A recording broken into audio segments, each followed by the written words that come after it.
Hello there, Delroy again from Eastway. Welcome to another episode of Van Talk. I've got my main man, Marley, with me. And yeah, you know something, a topic I wanted to talk about today, Marley, is when you come across switch wrong polarity. Where Wrong polarity? yeah, switch where you got the neutral where the live should be and the live where the neutral should be. Okay. And if you've come across it. The first time I came across Are that, we talking about at the mains or at MC? this is what I'm going to go into. The first time I came across it, I did it. Because I remember, this was I'll tell you when this was. This was about 78, Marley. I was a young Sparky. When I was born. Yeah. Hold up. No. Wait there. You know what? I think it might be before you was. It was 78. You were born in February. Could have been 77. Whatever. I was a young Sparky. And my mate, he'd moved to Brighton. Okay. And he was doing up his house. So I went down there I think his uncle or some relation was a chippy doing some work. So I went down there to Brighton to do something. So I can't remember if I wired this circuit in for the cooker or I just connected it. So what I done, I connected the cooker switch. So his wife now started using it. And she goes, "Oh, Delroy, this thing's getting very hot." So the switch was getting hot. The switch was getting hot? Yeah, the switch was getting hot. So I said, "Oh, all right then." So I took it off and I looked at it. I'd switched to neutral. I'd connected it wrong. So you put the neutral with the live should be in a live Really? in the neutral terminal. Yeah. And At the back of the switch. Yeah. The cooker switch. Yes. So what was that? 6 mil? Yeah, it was 6 mil cable, yeah, something like that. But yeah, it was 6 mil and it was, when I touched it, I just pulled my hand, it was getting really hot. And that's the first time I come across it. Right. But then over the years, I've come across it in various jobs. I remember I'd done a job just near Tower Bridge. They called me in to, I think it was to fit a new fuse board. They were worried about something, and something wasn't going right. I think their shower wasn't working properly, getting hot or cold, one of the two. And then when I went in there, it took me a while to suss it out. It wasn't that long ago. But then I realised, I think, I must have done a test on it, and it come up neutral fault. So when I looked... So this was a call out? Someone called you out to this job? Or remember, you wired it I was yourself? working at Southwark Council at the time. Okay. As a subby, not for Southwark Council. Yeah. And I can't remember how the job come about, but I think it was someone I knew, and they knew this person. And I went there to have a look at it. And might even been Den who told me. Maybe they'd asked Den to do it and Den couldn't be bothered. Or Right, yeah. Something like that. Anyway, I went there and it was a neutral fault, and it was causing all sorts of problems in that flat. Where was the fault at that point? At the mains. In the board? Yeah, in the board. It was switched off. Was it at the MCB or at the mains? I think it was at the main where the tails was connected. Oh, okay. But and also, Marley, I went to another job, right?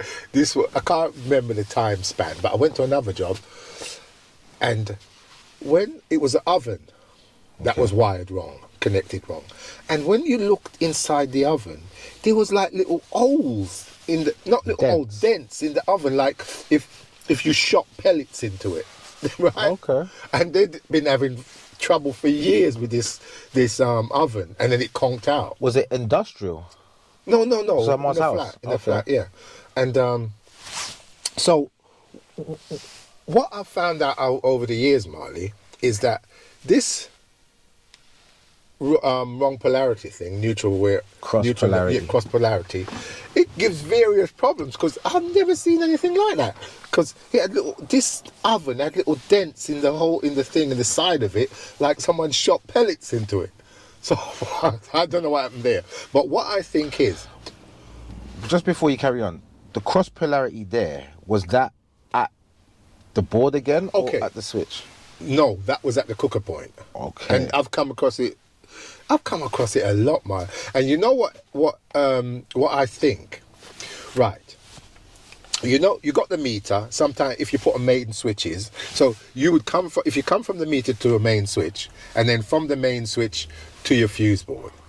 Now, if say you've done the cross polarity at the main switch, because remember you're coming from meter, main switch, fuse board. Fuse board, you're going to the. So everything else is wired and connected properly, but at the main switch you've done wrong. It reacts different. What I think, I don't know this for 100%. I'm only basing it on my experience. If you've done the cross polarity there, it has a different effect than if you've done it like you've got the cooker here at the cooker switch. Right. You have different. I think it's more onerous, it's more dangerous if you do it at the local point than if you do it there. It's bad in all cases, but the effect is worse the nearer it is to the thing. Because I would say if you do it at the board, then you're affecting the whole installation. Yes, but you know what, Miles? I come across one where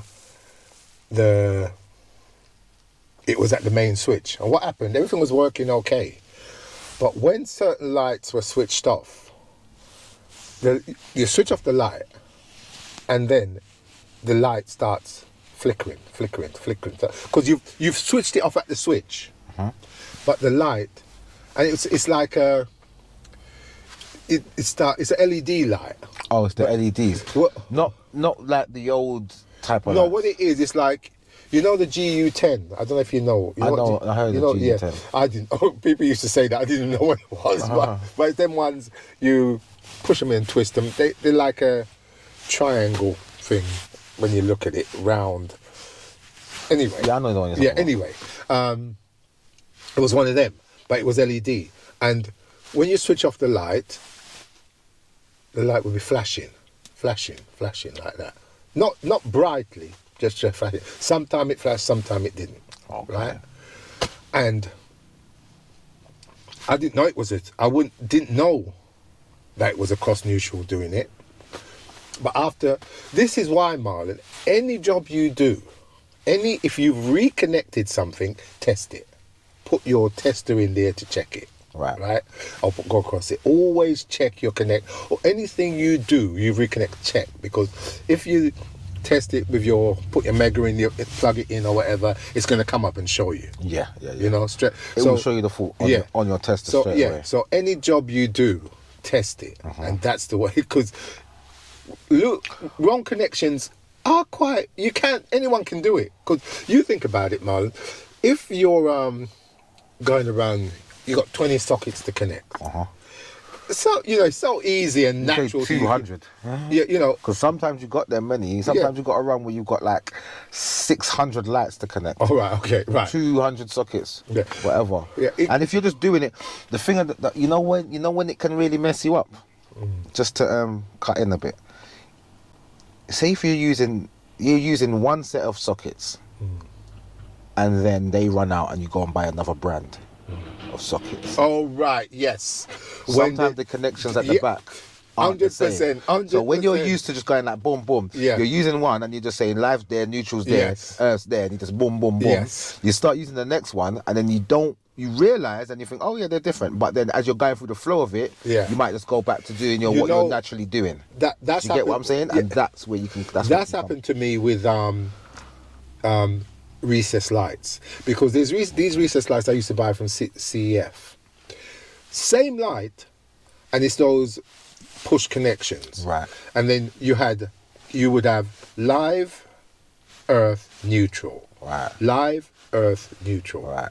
But then the other one, it's the same make, but slightly different. It's something like live, neutral, and the earth at the end. something like that. And the earth ain't in the middle anymore. Yeah, It's at the and other side. it's- And you're just connecting like what you usually do, and Yes. then all of a sudden you're like, hold on, I've just Yes. put that in the Yes, And yes. so you have to think to yourself, how many of those have I done that to? Yes. And then you have to go back on yourself. Yes, that does happen. But then That's if you happened. just realise that it's probably with these new ones, you can go back to a point, but then you should also always just Yeah, go it's back true. a little bit further just to That's see. where it's happened to me. I've done where I've got the same exact fittings, but the connections are slightly they're different. configured differently. That's happened to me. But so what I've noticed when you've got a live wrong Cross polarity, right? It can cause a fridge to get really cold. It can cause an oven or a thing to get really hot. You know, and it messes up your lighting and all them sort of stuff. You know, so it's I not- really want to know what all that indentation thing was about. yeah. I mean, what in the oven? oven. Yeah, I'm thinking I can. This was years ago, but I'll never forget that, Joe, because I've never seen it before, and it's been like that for years. The connection was like that for years, and I remember the guy told me he used to hear some sort of noise or something. I can't remember, but over the years, this cross polarity I've come across, and it's aggravation. It can cause you aggravation. So I can actually think of why it would do that. I just can't explain it. It's like electricity can have an effect where it's being like it's forcing something, but it's not doing what it's been what it's trying to force itself to do. So then it can cause some sort of I don't know, knocking. I don't know how to but explain. yeah, I don't know. The guy with the oven. I remember the guy saying something about it. What? But I just saw these dents. in the oven. And anyway, So cross polarity is a thing because you do come across it. well, And you you come can do across it. it. You've come across it. I've come across it. I've come across cross polarity. Someone said they had an issue with their sockets. They used to work and now they're not working anymore. And all I done was go in there, and as you said, because I just took my plug tester, plugged it in, and it just showed that it was cross polarity. Yeah. So that's all I needed to do. Just went in the back Yeah. and saw that it was But what? the wrong setting. Like I said, I think if you've done it at the mains or at the fuse board, it has a different effect than if you've done it at the actual. Yeah, switch or socket. that's what seems to be the case. I could be wrong technically, but I'm only going by my experience, right? When that cross polarity was at the main switch, everything was working okay, apart from you knew something was wrong because the lights just go. Why is the lights flashing like that? You switched it off. There's no power going to it, so why is it flashing? Yeah. You know, and once the cross polarity was sorted out, the lights never flashed again. Right. So I can only assume that was it. But everything else, but if that was prolonged, eventually something would have happened. I don't know. Them technical people would tell you what would happen, but I don't know what would happen. But I think it would probably make things last. If you got electrical stuff, make it affect it in the long term. Yeah. You know, probably, I don't know. Well, I would say so because, as you said, that oven was connected like that for the longest time. Yeah. And then when you came to look at it, that's what you saw. Yeah. So that was a long-term Yeah. situation. I'm sure that wasn't the design of the oven. I'm sure that. So it's just something I thought I'd talk about because I come across it recently, and when I was thinking over the years, the times I've come across cross polarity. Yeah. So Oh, that's interesting. yeah, that's all I got to say about that. What Yeah. you say, Miles? Adding on to what you were speaking about, see when you're putting up a distribution board Yeah. and you say you're collecting a MCB into one, whatever it is, into section one. Yeah, say one. Right. So you got 10 ways. Yeah. The neutral bar is going to have 1 to 10. Yeah. The earth bar is going to have 1 to 10. Yeah. Or more. Yeah. Or Yeah. I'm Yeah. talking Go on. about a Yeah. 10 Yeah. way. Yeah. I understand. Yeah. Then your buzz bar is also sectioned from 1 to 10. Yeah. If you connect into the first section of the buzz bar, that's 1. Yeah. You put your live into your MCB. Number one. Yeah. Does the neutral have to go in 1 and the earth also go in 1, or can the neutral and the earth go wherever they want to go? And if so, yeah. But anyway, yeah. Well, it doesn't affect if you've put the neutral. Say you connect MCB circuit number 1 at number 1. Live goes in MCB number 1, and then you connect the neutral in connection number 4 on the neutral bar. No, that doesn't affect anything. But it's good practice to have things in the right order. Chronologically. Yeah, live 1, neutral 1, earth 1. So it's easier, and it's good practice, especially if you got to do fault finding on a circuit, or if you're doing a test or anything, that everything matches up, because that's why, especially when you're doing a ring circuit as well, when you're doing a ring circuit, because I don't do it all the time. Sometimes I do it when I'm connected to a ring circuit. I put say the ring circuit's in circuit number 1. Yeah, right. So you've got 2 lives, 2 neutrals, 2 earths. If it's twin and earth, to be honest, it's not really that vital, because you can see the different twin and earths. But if it's singles that just come straight into the box, you can't tell the different legs. So in a case like that, what I would do is mark, maybe I would mark it something L1, and then L1A, L1B, right, on the 2 lives, and I'll do it same on the earth, on the neutral, on the earth, so you can tell. What flags? Little flags? No, there's those little. I know what you're talking about. Those little clips that you can clip onto the white cable. And some they're numbered. They're numbered. Yeah, and they got letters as well. Yeah. So if you've got like I said, if it's singles and they're just coming out of a box or out of a conduit straight into, you can't tell which side.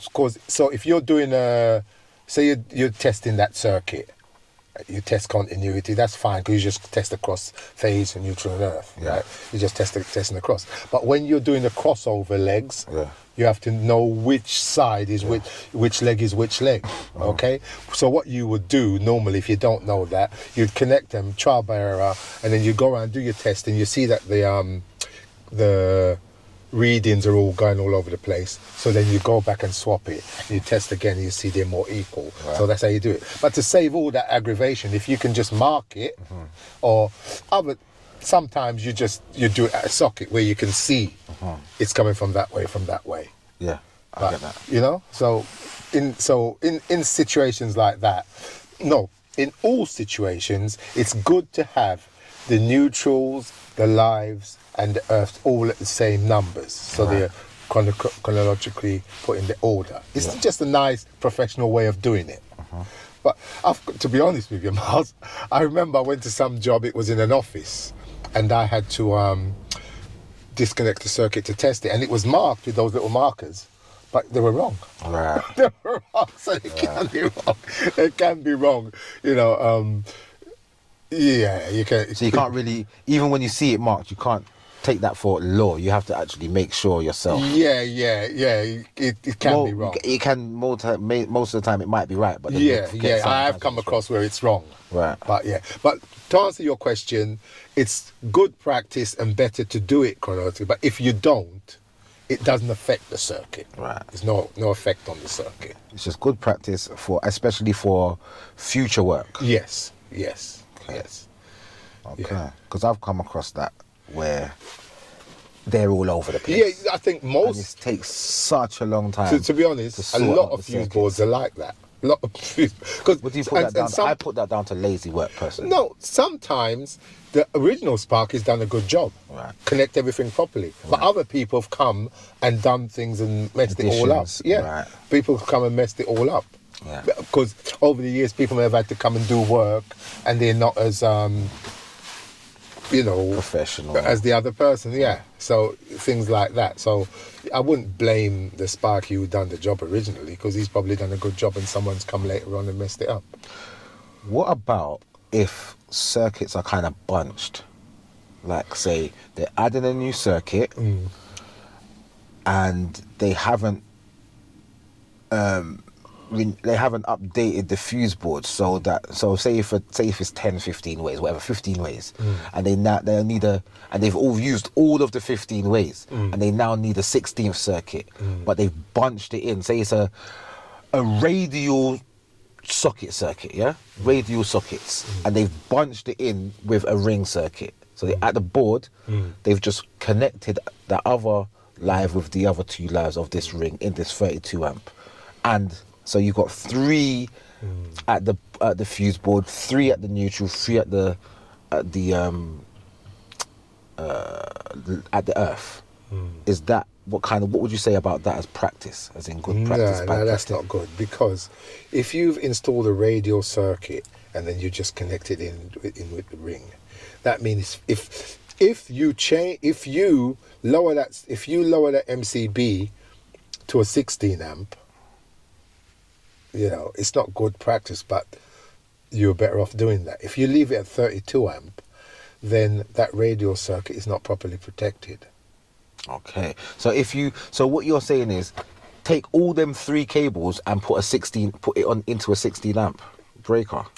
Yeah, I mean, no, that's like something that could solve that situation. Well, it's not good to bunch at the fuse board. It's not a good thing, but it's just my mind is working. You've put a situation to me, and I'm saying, if you've installed a radial circuit and you've just connected it in with a 32 amp at the ring, that's not correct, because you'd need that circuit, especially if you're in 2.5. I'm assuming. Yeah. You're gonna need to degrade that's what's instantly come to my mind. Right. If you're going to do that, I would say don't do it. But if you're going to do that, you'll have to degrade that MCB to a 16 amp. Okay. Right. Why would you make it half of the because it's 32 amp? You're saying go half of that and do 16 for that same, because now you've got 2 circuits in a 16 amp breaker. Why is that more beneficial than a 32 amp? Well, you want, with that radial circuit, if you've got a fault on it, you want it tripping. You want the MCB tripping quick before it damages that cable. Right. Okay. And mate, if you put in a 32 amp, it probably worked great for years, no problem. Right. Probably will. Yeah. But in the case of there's a fault. But regulation wise and this wise, that's not good. Okay. Because if you're putting in a radial circuit, you want it, you've got to fuse it properly. Yeah. You've got to protect it properly. Okay. And a 32 amp won't do that. Okay. You need a 16 amp or 20 amp at least. Yeah. Okay. You know? I hear that. Fine. Understand. I get you. Yeah. Well, that's my opinion. Well, it makes sense. That's my opinion. All the technical bots go probably out there saying, nah, that's not right. But, well, if they are saying that, then if they could... Because what I'm thinking is... Tell us what they think. Because what I'm thinking, as a technical person, if you have any knowledge about it yourself and you have a solution to that question posed, please put it down in the comment section. So, first of all, Miles, for your question, I would say don't bunch it. Because what you should do, if you come to that situation, you've got a ring there already, well, go into the ring and extend the ring to form the sockets that you want. Right. You know? Spur off of that ring. Well, then. Not necessarily spur. You've seen how I've done it before. How I've opened the ring. I've done connection in the back to continue the ring. Open the ring and continue it. Yeah. Obviously, it's like I've just done a job I was doing in Crystal Palace, right? And he's got no extra ways. And he's putting in a new kitchen outside. And the thing is, to get there, remember this is an occupied place. And to get from the fuse board out to the back, that's a nightmare run. In itself, yeah. And that's going to be all trunking. Right. Because you can't go upstairs and lift up floorboards and this place is, you know. So, best thing I could do is manipulate the circuit that's there and extend the ring on one side, manipulate the circuit on the other side. It's not ideal. I don't really like doing stuff like that, but sometimes that's what you have to do. And that's because the customer, the client, doesn't necessarily want to upgrade the board to accommodate these new Well, circuits. even if you upgrade the board, yeah, you can upgrade the board, but it's getting from the board to the kitchen. As well, that's another part. Yeah, So that's another. One thing is upgrading the board might be a hassle. Yeah. Then the second thing is I think he's going to upgrade the board, because I tell you for why, Miles. Because I done my part and he's waiting for the builders to do the rest, and this was early in the year, and he hasn't put a rush on it, so whatever. So I told him about the fuse board, because what he's got the Marlon, these fuse, what's it called again? Oh my gosh, Marlon, I can't remember the name of the fuse board. But the make, you mean? Yeah, the make. But what it is, the RCBOs, because you have to fit RCBOs. It's not a split board. This is an old board, right? So I've done work for him before, and I've altered circuits, so I've had to fit RCBOs. These RCBOs cost about £100 and odd Each. Yes. Because what I found out about RCBOs, the price don't really differ. Like, say if it's a 5 amp or a 32 amp or a 40 amp, the price don't really differ. No, but Miles, these, oh gosh, let me see if I got it on the phone. I can't, You're saying the RCBOs cost Miles, £100 for one yeah, RCBO? it's, Is it for that particular board? yes. That's crazy. Because and what it is, Miles, what it is, I had one on the back of the van, but what it is, what it is, the MCB that's there, the MCB that's in place, you use that, but you get this thing they call a pod, and it attaches to the MCB. Right. And that gives you the RCBO. And the board's got space for all of this to happen. Yeah. But also, because I've done quite a bit of work for him down there, putting things right. Bunch of jobs that I've had to put right. Because the fuse, it's underneath the stairs, but it's not in a cupboard. It's not in a cupboard. Yeah. It's just boxed in this wood thing. Yeah. So when you look up, there's loads. I've had to put junction boxes in because things weren't done right. So I had to put junction boxes in properly over the years, doing this little bit. And it's still got the old VIR tails. Okay. VIR tails, yeah. Okay. It's still got the old VIR tails. And so I put it to him. I said, look, the work that I've done, I'm going to have to get 2 RCBOs. Right. So that's like 200 and odd pounds. Right. So I think, and the RCBO is the pod thing. So it's an attachment. It's an not the attachment. actual. Yeah, so yeah. it's an attachment. Yeah. Not even an RCBO. An attachment costs 100 and yeah, something. it's an attachment onto the MCB that's there. Yeah. That turns turns it into an RCBO. Yeah. That's it, mate. So anyway, yeah. So yeah. So what was the question again? Sorry. yeah. No, so I was trying to explain. It was the radio thing connecting at the fuse board. Yes. I said that you bunching up. What I would do is manipulate the circuit, right? Whatever. Yeah. Or if I could put a new circuit in, but you say you got no place. So that's what I've done on that job. And now he's going to change the fuse board now. Is it to upgrade it or to accommodate all these circuits? Yeah, because what I'm saying to him, so I'm saying £100, but Marl, all I know is them pod business thing, they're expensive. And I've got to get 2 of them, I think, because it's 2 circuits that weren't on our CD, so I've got to put them on because I've altered the circuit. So I was just thinking, mate, it's the state, everything's there. I'm saying, why don't you fit a new fuse board? And he's agreed to fit a new fuse board. In fact, I had a fuse board that I converted. It was a split board. One of my old sailors delivered me a fuse board years ago, and it was the wrong one. I had to get another one. Anyway, I had this spare fuse board, so I converted it to one that can fit RCBO. What's the make of the one that you got? No, it's a Crabtree. The usual one that I use. Yeah. So I've had it for ages. So I said, yeah, you can have that. Just buy the RCBOs. Okay. How many ways is it? It's 18 ways. Okay. But he only has 10 ways anyway. Yeah. So it's good for future use as well. Yeah. And he's gonna have to alter that cupboard as well. because it's one that you'll see on the channel sooner or later when I go back there. But because he's gonna have to dismantle that. And what I also said to him is, seeing that I'm fitting a new fuse board, you might as well put your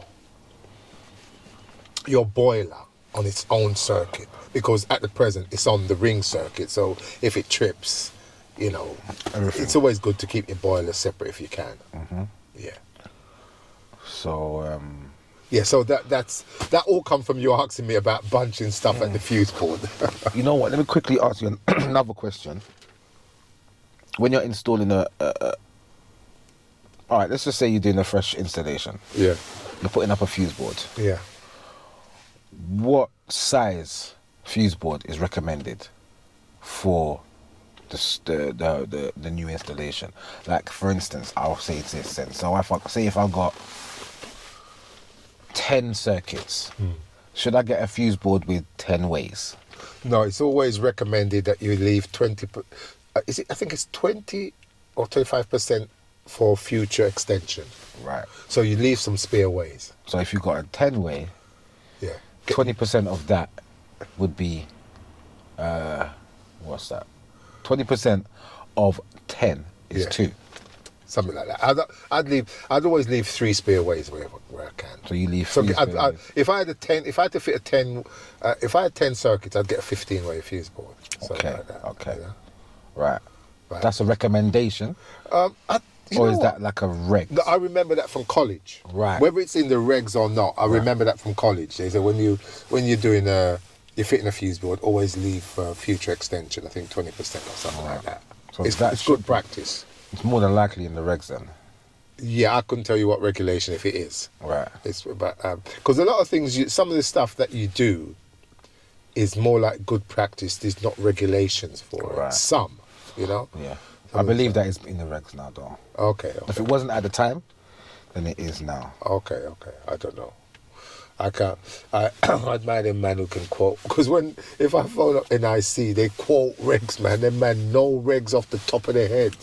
But they're dealing with it every day. Yeah. That's something that they're actually dealing with every day. Every day they're getting people like yourself, Yeah. or even people like yourself. Because to be fair to you, to get information, you have to be part of the NIC. You can't be an electrician that's not Nikki registered and just phone Nikki for advice. You know that?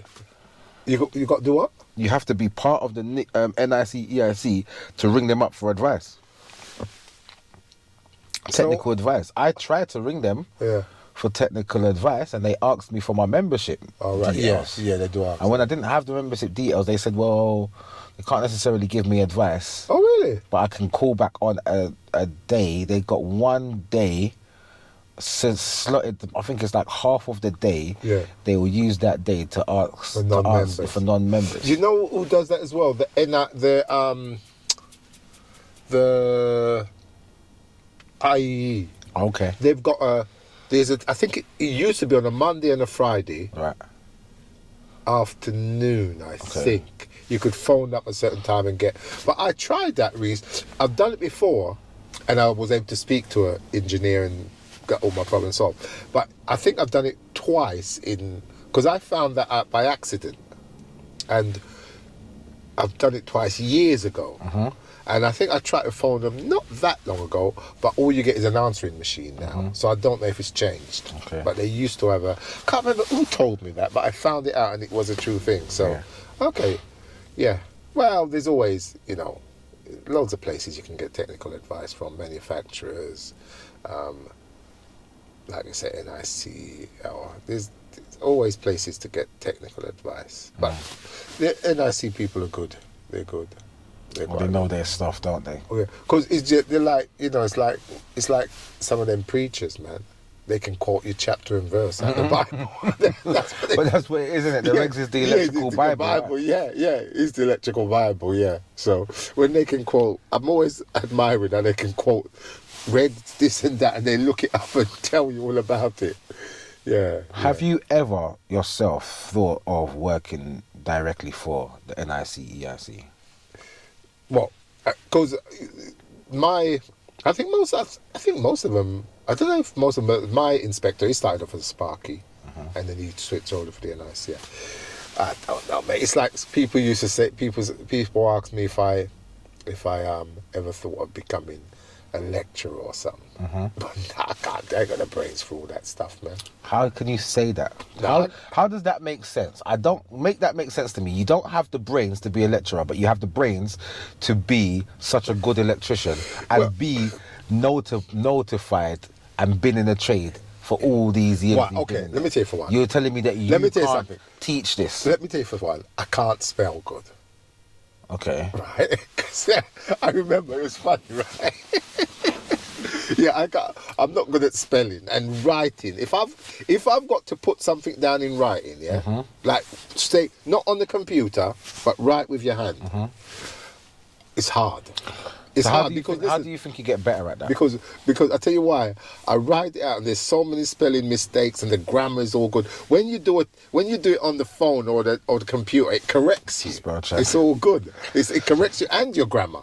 You know, and it's all that. So because, for instance, if I'm going to write, sometimes I've got to write to people, and there's something someone's told me this. I go all long. But when you're writing to someone, especially if you're dealing with a complaint or whatever, make it short and concise. Don't go on, if this and that, because I would write something, I'd go into. But lucky enough though, I got people like Omari or Niak or other people that are well versed in writing stuff, so they can help me correct things. Yeah.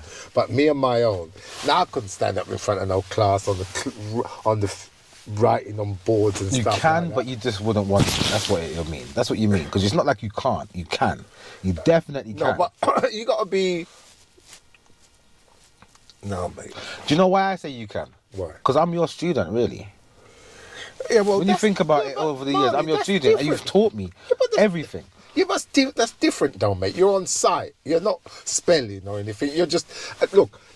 Why do you have to spell when you're in class? You're Yeah, not but, spelling. no, what I'm saying. All right, you know what? I'm going to ask the audience. I'm going to ask the viewers. Do you, the viewers, believe that Delray the Spark could be a tutor? Could teach this electrical thing that he works at every day? Let us know. Not in college, but In on site. college, I'm talking about in college, in the college setting. Do you think Delray the Spark could teach in a college setting? And I'm just asking the audience. All They right, can okay. Leave their comments and let us know.